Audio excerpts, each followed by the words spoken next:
volunteers and the followers of this march have walked for the 24 days and about, we can say that 10 miles a day. Thousands came to hear Mahatma Gandhi, where he stopped and told them what he meant by the Swaraj.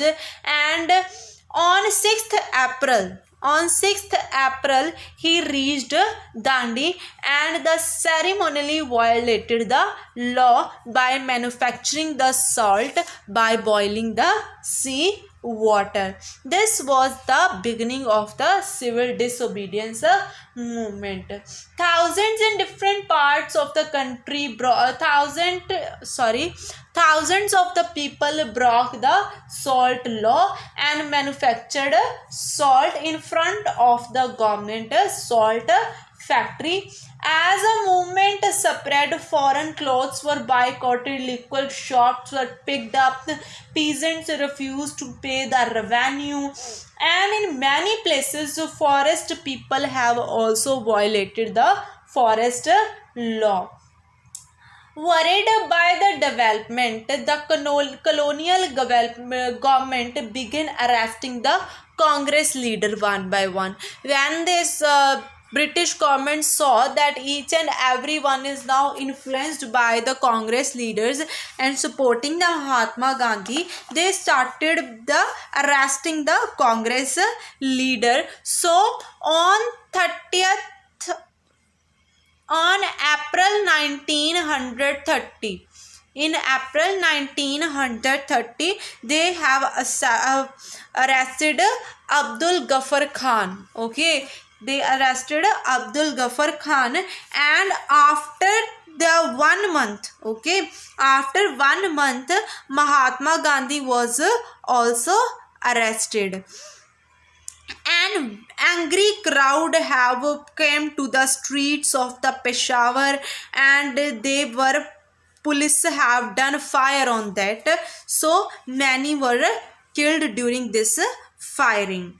A frightened government has responded with the policy of brutal repression. Peaceful satyagrahis were attacked, women and children were being killed. So 1 lakh people were arrested. After this arrest, in such a situation, Mahatma Gandhi once again called off the meeting in 1931. Then on 5th March, an agreement has been signed between Mahatma Gandhi and the Lord Irwin. So this agreement was called as the Gandhi-Irwin Pact. Under this agreement, Mahatma Gandhi has consented to participate in the second round table conference. They said if Mahatma Gandhi will participate in this second round table conference, then Britishers will release the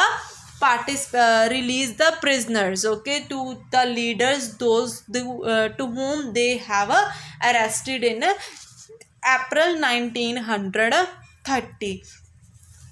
So in December 1931, Gandhiji went to London, and the government agreed to release the political prisoners. He went to London in December 1931 for the second round table conference, but he returned back with this disappointment. He was not satisfied with the Britishers in that conference. He came back with disappointment. Ghaffar Khan and Jawaharlal Nehru both were in jail. The Congress had been declared illegal. When he came back in 1931, the Congress was declared illegal. So he decided to relaunch the disobedience movement. So in 1932, the civil disobedience movement has been relaunched. Now let us talk about the peasantry class, those who have participated in this civil disobedience movement. Basically, the Pattidars and Jats of the UP were participating in this civil disobedience movement. The rich peasants became very enthusiastic. They were supporting, because during the trade depression during the 1920s, the prices of their crops were falling down, and they have to pay the rent and the revenue also, which was very hardship for them to pay. So this was the reason they have participated in the civil disobedience movement, and for them it was the fight for the Swaraj. It was a struggle against the high revenue, but they were very disappointed when the movement was called off in 1931, because they don't want that movement should be stopped without the revenue rates being revised. They want that revenue rates should be revised, revenue should be decreased. Okay, but the time was there in 1931 when the British government was going to decrease the revenue rates on the basis of the civil disobedience. When the Mahatma Gandhi called off the civil disobedience movement, they haven't revised of the rates. So the peasantry class, when the in 1932 when again this movement was launched, at that time they haven't supported this movement. The poorest peasantry was also just not interested in this movement. Now let us talk about the business classes.